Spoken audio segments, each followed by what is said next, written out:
and we speak in terms of oneness and we're all one, and we are not yet embodied in that. And how much time and space actually passes without us acknowledging presence or acknowledging God or acknowledging life or universe or greater one spirit or Holy Spirit or whatever you call it, nature. So then the gap in that awareness, the gap in that devotional practice to say, I see you there, or I can't see you at all, and I know you're there, or now would be a good time for me to see you because I'm struggling here, or I'm doubting here, I'm in confusion here. So that we do something independently, we do something to collectively here, then as a group to say, I'm going to dial up my own awareness. I'm going to dial up my own devotion to say, oh, look at that bud on that tree.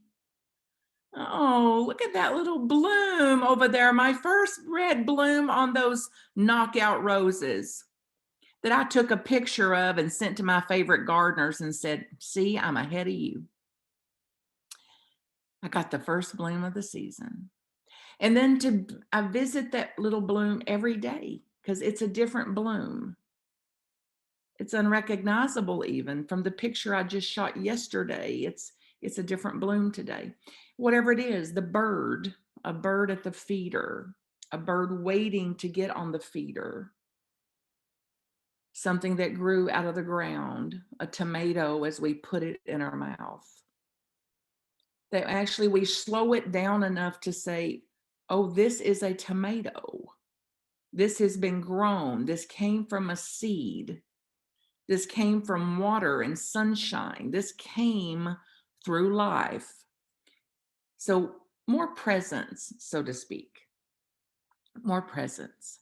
And as we begin today, I'd also love to, I'm preparing a talk, several talks, 5 weeks of classes that's coming up in June. You're of course welcome to them, or anything else that I'm doing around this grief, some of the grief that we're still in that I believe we're not acknowledging. Even tsunami of grief that's been suppressed, repressed, pushed down, and concreted over. And, you know, some of us in New Thought say, well, no, we can't talk in grief because we got to talk in pink fairies and ponytails and rainbows and fairy dust. And it's like, well, yes, we don't want to lose our fairy dust element, but we also cannot deny and suppress and repress the doubt, the confusion, the losses we had. And I was remembering as I was preparing for today and even this course that's coming up in June, which will be on Tuesday nights. I was listening to people last year when this first happened. And not only the grief they had of not being able to go to see their families, not to be there with them, the shutdown, but then the shame. There was this cloak of shame that was on some of it when people would speak about, how can I talk about the grief that I have that I didn't get to do my high school graduation when people are in hospitals dying? Or how can I talk about the loss of my family, my mother and grandmother and aunts and uncles and cousins and nephew? My daddy didn't get to come to my wedding, that I didn't get to have a wedding that I've been planning for 2 or 3 years that was going to bring this whole family together. So I can't talk about that kind of grief when people are in working 12, 14, 16 hours a day trying to keep humanity alive.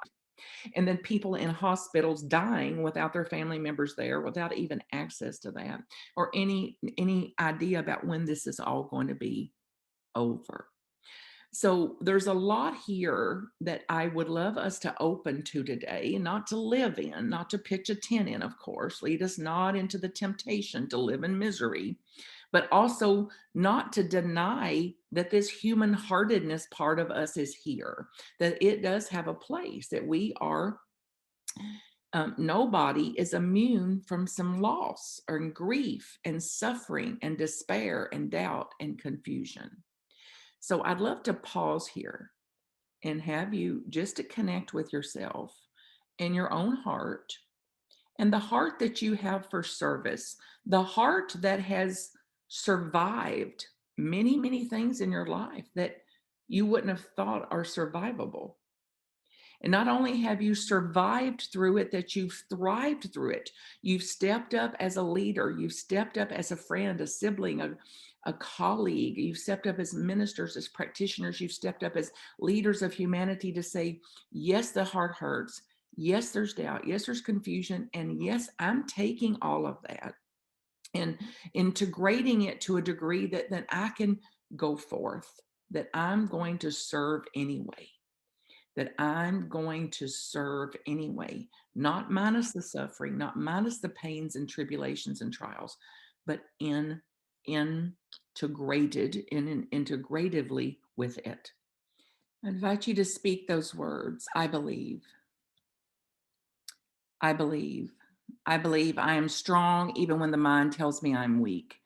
I believe that I have resilience even when I feel exhausted, when I cannot do it. What do you know for sure? So through the power that is innate and inherent in every one of us, that we know through our direct experience and through our teachings, that we've spent years, decades, many of us, in devotion to reading and understanding and receiving these teachings, that we do so now at a level that is far beyond an intellectual understanding of these and far beyond something that is lacks embodiment. So to say that I am going to draw on what I have directly experienced, that I am strong even when I feel weak, that there is something greater than me.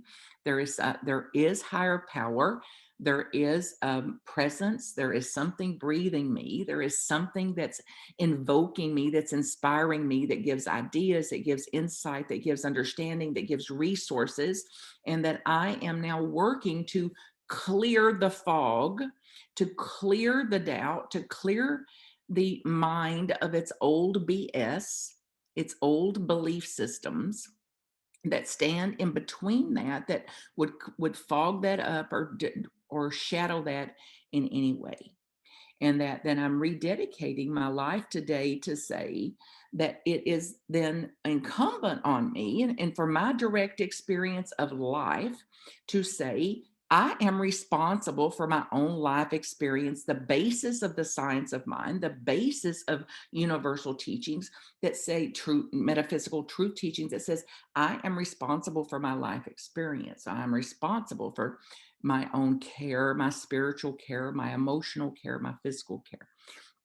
So, and then to close the gap, as many of us spend more and more time feeling disconnected, feeling isolated, feeling part of, feeling separate from the great, great spirit, the great, great presence, the heart of the divine that we're one with, the mind of the divine, infinite potential mind, that just because we feel disconnected from it doesn't mean we are. So that the feelings then are in response to a false belief of I am disconnected or I am separate. So then we get less and less, starting today, less and less preoccupied with daily worries and chronic busyness and these patterns, these patterned ways of being that lack awareness of the great spirit, of the heart of God, of the mind of God, that says, I'm no longer after today. Not only am I not going to go months without acknowledging this, I'm not going to go weeks without it. I'm not even going to go hours anymore. So it's got to be something beyond my 8 o'clock journaling or my 9 o'clock meditation or my 10 o'clock prayer or my 11 o'clock on Sunday talking head. Like it's got to be, there's more, there's more. And I'm onto it. I'm onto it. So now it's like, I'm going to find it in that leaf of lettuce. I'm going to find it in text that comes across. I'm going to find it in that little emoji somebody just sent. I'm going to find it in a card somebody sent. I'm going to find it in a painting someone did or colored and mailed to my house. I'm going to then turn around and paint something and send it out. I'm going to turn around and write another card and send it out to somebody else. So I'm going to lift it up. I'm going to lift it up. So I'm not just going to sing and say, I'm a radiant beacon, light of love. I'm a radiant beacon, child of God. It's like, I'm going to put some feet to it, some hands to it, some motion to it, some action to it that is far more interesting than whatever I'm doing to keep busy that's draining me off and draining off my spirit, that's absolutely not in integrity with my spirit or not in integrity with my soul. So then I'm going to be hyper alert like a surgeon looking for the teeniest speck of life, the teeniest speck of God's presence, the teeniest speck of the links in the human chain, and working to keep a more mystical view of things, to be able to stop and step back and go, now wait a minute, maybe that's what that crazy Creek woman meant that day, that I'm not actually the center of the universe, that there is universal life, universal forces, universal laws, and that I am part of that I am one with that, and what I'm doing is affecting the whole or infecting the whole. So am I going to infect or affect? And then the choice is mine as I take responsibility to say, okay, I got to put a pause in here then before I fire off that email. And I got to put a pause in here before I tell them my truth. It's like, your truth is yours. My truth is mine. Have you noticed there's no listeners? They're busy concreting their own truths. And we need a crowbar to get inside our own, usually. So then I'm going to be more tuned in to a piece of music, to a lyric, to a sunshine, to putting my feet in sand or my feet in dirt or your feet in the sea or wherever you can put them. And the majesty of a tree grew from a seed millennia ago. The warmth of a friend, of a kind word, how your name sounds coming out of their mouth. Whoa. And to awaken to, let's call it the whole sacred universe. The whole sacred universe, especially when we can't see it, especially when those knuckleheads are right across from us. To say, here'd be a good time for me to see something sacred about this. Which doesn't mean I'm going to be a doormat. Doesn't mean I'm not going to say, no, hold on here. For me to hang in here, we're going to have to change the tone here. For me to proceed here, we're going to have to dial this down a notch or two for me to listen and hang in here. And then eventually then, as we're willing to see everything as holier, even be willing to see it as that, our love for God, our love for life, our love for higher power, our love for ourselves as that, as being expressed by that, moves from the notions and the confines of theology, moves from the confines of that into presence, into practice, into demonstrations, into manifestations, into creation, into causation, into generation, generating that which I want to be and express and see here in the world, recognizing the presence in the very simplest things, and recognizing presence in the humblest things. And for us to take off this righteousness of whatever we wear, whatever I wear that says, oh, I can quote Ernest Holmes and I can quote Charles and Myrtle Fillmore, and matter of fact, I've met them. They come to me in my dreams. I astral project with them all the time. It's like, what good does it do you? What good does it do us? The dazzling effects of metaphysics The dazzling effects of lights and visions, and the powerful release. This is Jack Kornfield's take on it. The dazzling effect of lights and visions, the powerful releases of rapture and energy are wonderful signs of the breakdown of old structures. Wonderful signs of the breakdown of our being, of body and mind. However, these lights do not themselves produce wisdom.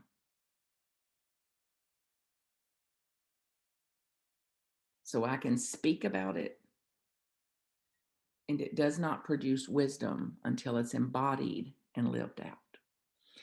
And then I believe that we're here, those of us, this 24 of us are the ones right here in this call right now. And those listening after this, if you're hearing this, there's a reason it made its way to your ears and to your heart.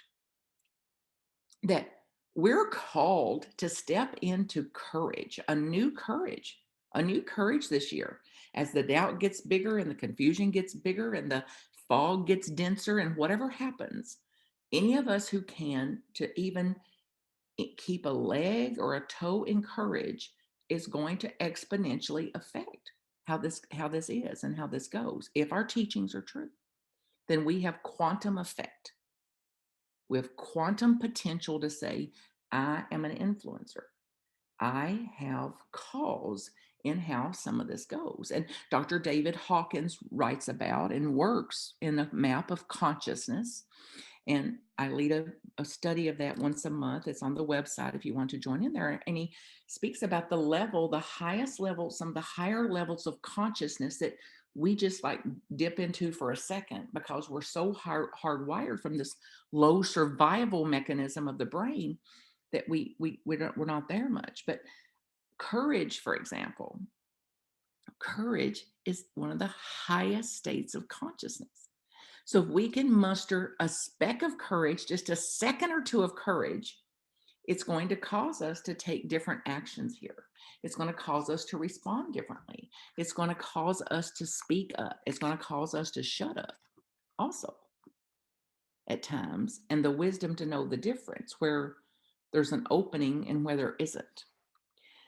So the hallmark of courage, this is from Dr. Hawkins' work called Letting Go, The Pathway to Surrender, and his map of consciousness studies.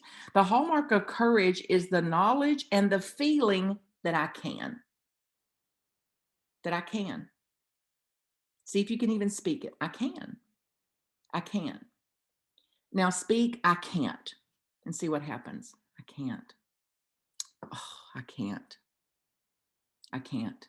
I can't. I can't do this. I can't do this. I can't do this. So watch what happens. Watch what happens when we get below the line. And then notice what's potential when we get above the line. I can do something. I can resource, like what have I done before that was worked? What do other people do in situations like this?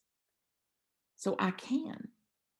It is a positive state to speak. I can is the positive state encouraged to say that I can feel then as I say I can and believe I can, I'm going to come at it more capable, adequate, more alive, more resourcing, more resilient, more innovative in the higher state of consciousness.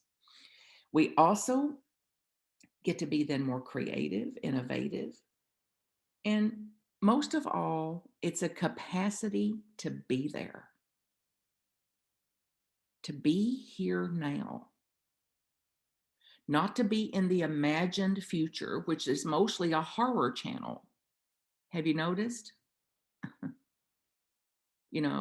But it's like we're off in that horror channel. We're down the hallway of hell without realizing, hey, I need to change the channel here. I need to get back to what's in front of me and what I can do something about and how I can affect what's immediate here.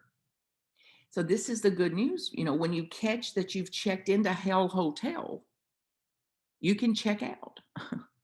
You're holding the key. Like, oh my God, I've checked into Hell Hotel again. Like, oh, look, I got the key. I'm going to check out of here. So I can do something. I may not know how to do it. It may not be clear yet, but I can do something. And then the level of courage is very, very helpful. It's like a superpower, a level of courage to help us then to look at our feelings, to look at the doubts, to look at whatever's going on in our life without being so caught up in them. So with courage, we can stay a little more objective about the feeling base and a little more objective about the feeling aspect of ourselves. So we, over time, Eckhart Tolle says it as we can have some space between me and the feelings.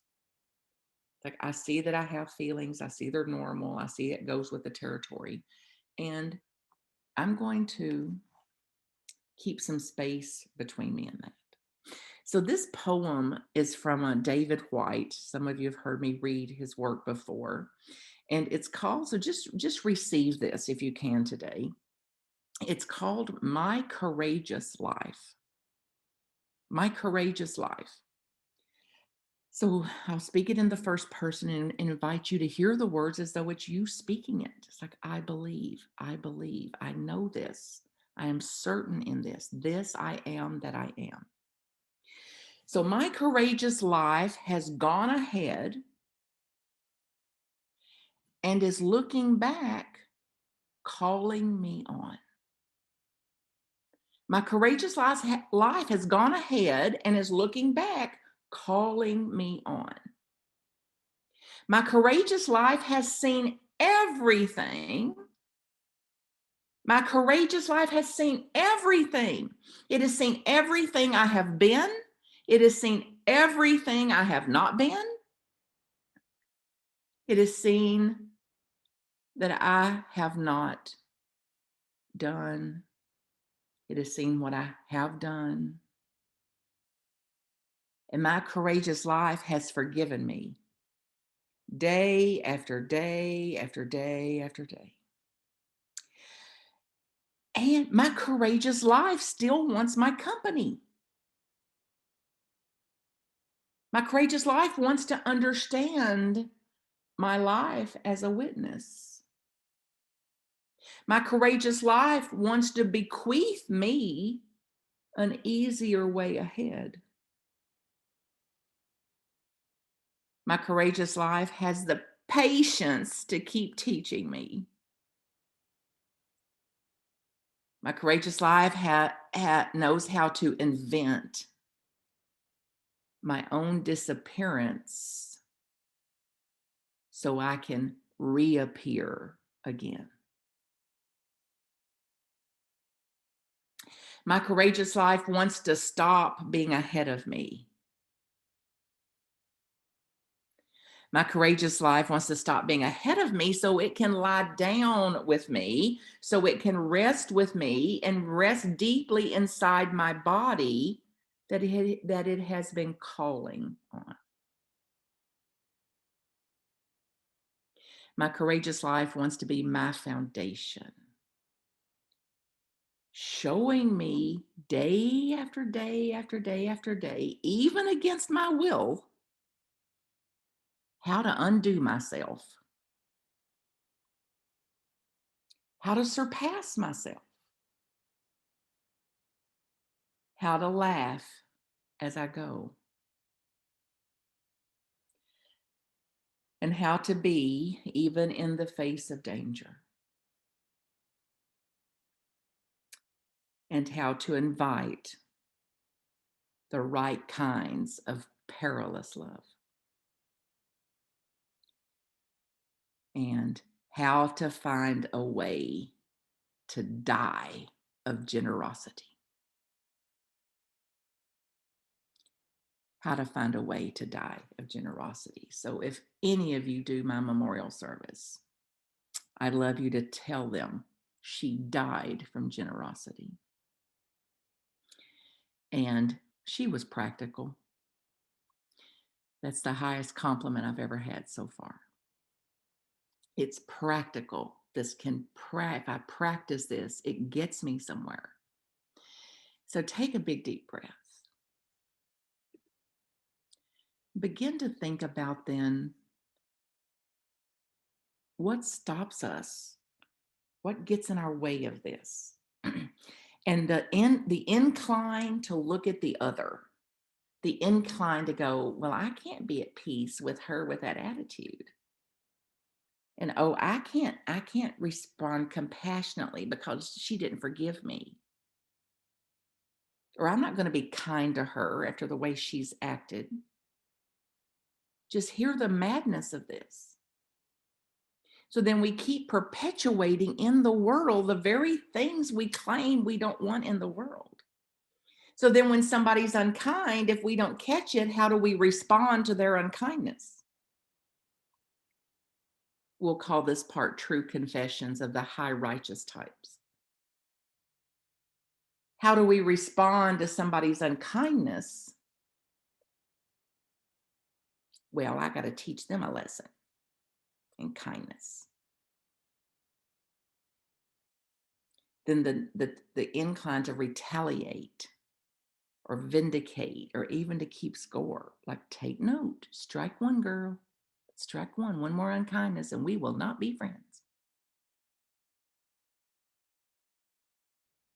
Some of you are nodding, That's why this is so humorous, because it strikes that chord in us like, oh my God, she's got a secret camera on me. Well, yes, I'm a mind reader. Guess how I know your mind? Like, it's the same one. And I take trip after trip after trip through my own mind because I turn over rocks on purpose to see what boogers are under them. Like, I want to turn that rock over because whatever's under that rock has still got me in a trance. It's got me under a spell. And it's like, I don't want to live like that. So I want to keep looking at self and self-realizing and self-awareness and self-regulation and self-referencing, self-correcting, and to know that the power to do that and the potential to do that is the only power I have in the whole world. All the power in the whole world inherent in me, innate in me to do this. And to not do it the way I did for a few decades with more self-hate, more recrimination, more shame, more blame, more guilt. Like, oh my God, I was unkind to her. I cannot believe it. I was unkind when she was unkind. Oh my God, what a loser. It's like, no, I was unkind to her unkindness because I was unconscious. I was unkind to their unkindness because I didn't have access to the upper room that says, wait a minute, there's another option here.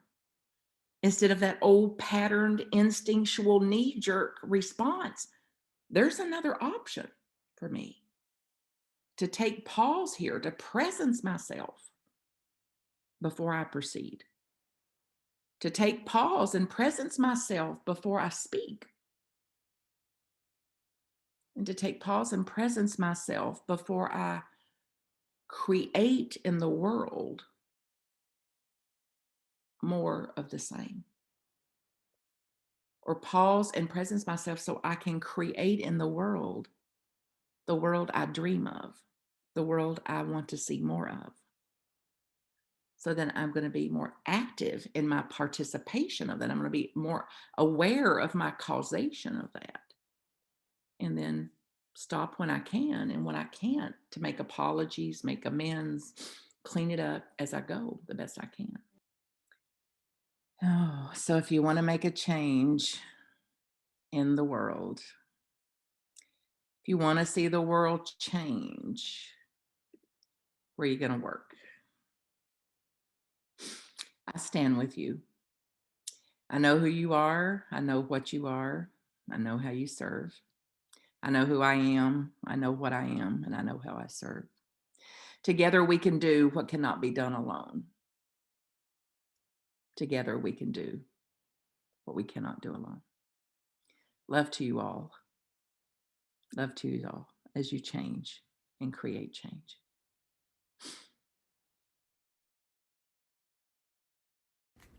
MarthaCreek.com if I can support you. Blessings.